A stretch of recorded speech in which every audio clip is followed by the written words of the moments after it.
पर हमारे इस संस्थान के सभी सदस्यगण, अध्यक्ष, कोषाध्यक्ष, सचिव सभी की मौजूदगी में यह कार्यक्रम रखा गया है, यह आयोजित की गई है। हमारे इस संस्थान का उद्देश्य मानव कल्याण है, समाज का कल्याण है। हम सभी सदस्यगण इस महर्षि दयानंद की सपनों को साकार करने के लिए, उनका जो सोच था कि एक स्वच्छ भारत का निर्माण हो, जहां पर जाति, धर्म, भेदभाव सब भूलकर मानवता और विश्व बंधुत्व की भावना से हम समाज में रहें और जीवन यापन करें, तभी हमारे देश और समाज का उत्थान होगा। पूरे संसार में हमारे भारत का नाम होगा। हमारा जो यह भारत की धरती है, यह गुरुओं की धरती रही है, यह त्याग महात्मा की धरती रही है, बलिदान की धरती रही है। यह जो भारत की भूमि है, यह राम की धरती है, यह पैगंबर की धरती है, जहां पर बहुत से विद्वान और धर्मनिष्ठ ऋषियों का पदार्पण हुआ। इस पाप बेला में हम तमाम नागरिकों का अभिनंदन करता हूं और आज हमारे इस महर्षि दयानंद कल्याण संस्थान का तीसरा वर्षगांठ है। इस उपलक्ष्य पर हमारे इस समाज के लक्ष्मण इलेक्ट्रॉनिक साहब, जो हमारे छोटे भाई के रूप में यहाँ मौजूद भी हैं, इन्होंने बहुत अच्छी राशि हमारे संस्थान को सहयोग में दान किया है और उसी का देन है जो यह कार्यक्रम आयोजित की जा रही है। आप लोगों के बीच यह छोटा सा जो भेंट दिया जाएगा, यह उन्हीं के द्वारा है और हम उन्हें बहुत बहुत धन्यवाद देते हैं, जिन्होंने इतने कम उम्र में इतना त्याग, बलिदान और समाज सेवा का जो बीड़ा उठाया है, यह काबिले तारीफ है। यह समाज सेवा का जो दायित्व इन्होंने अपने कंधे पर लिया है, यह साधारण बात नहीं है।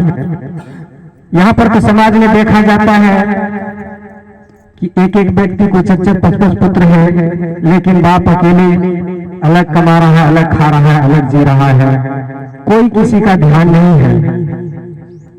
इस मनुष्य जीवन में आकर के वह पशु के समान जी रहा है, मानवता को भूल रहा है।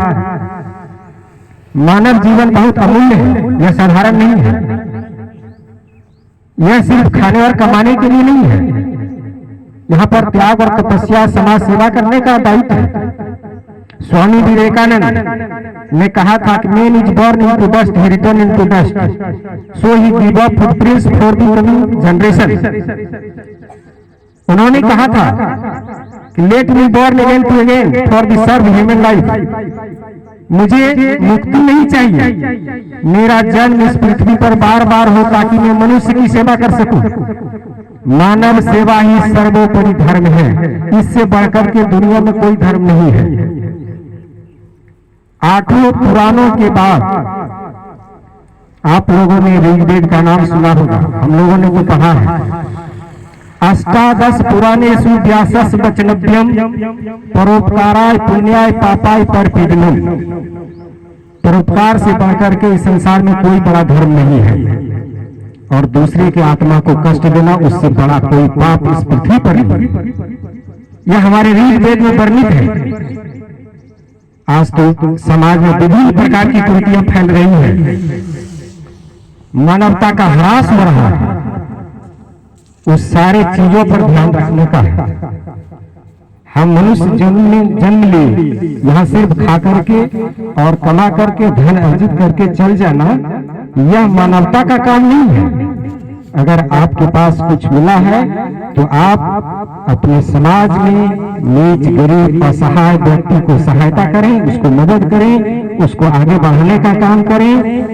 इससे बड़ा पुण्य आपको किसी जगह नहीं मिलना है।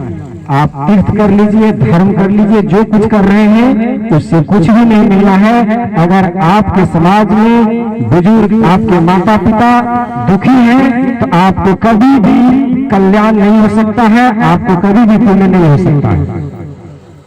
इसलिए आप जहां हैं, जिस परिवेश में हैं, जिस अवस्था में हैं, उस अवस्था में अपने माता पिता का सम्मान करें, अपने बुजुर्गों का सम्मान करें। आपके समाज में रहने वाले जितने भी बुजुर्ग हैं उसका सम्मान करें, उसकी आवश्यकता को देखें और प्रयास करें कि उसको उनकी आवश्यकता की कुछ न कुछ पूर्ति की जा सके। आपके पास जितनी क्षमता हो उसी रूप में आप उसकी पूर्ति करने का प्रयास करें। धन का तीन ही गति होता है, पहला है उपभोग, दूसरा है दान और तीसरा है विनाश। अगर आपके पास संपत्ति आई है तो उसका भरपूर उपभोग कीजिए आप। अगर उपभोग से बचता है तो उसको कुछ न कुछ दान करिए। अगर आप दान नहीं करते हैं तो वह धन की तीसरी गति होती है विनाश, और वह उसका विनाश अवश्य है। आप किसी भी काल को उठा के लो, महाभारत काल हो, रामायण काल हो, या जितने भी युग हैं उसको उठाकर देखें आप, किसी के पास यह संपत्ति नहीं रही है और मनुष्य को एक दिन इस संसार को छोड़कर जाना होगा। यहाँ पर कुछ भी नहीं रहेगा। यह सब कुछ जितना चीज आप देख रहे हैं सब नाशवान है, कुछ भी अमर नहीं है। इसलिए अपने कर्तव्य निष्ठा को बरकरार रखें और अपनी कर्तव्य परायणता पर ध्यान दें।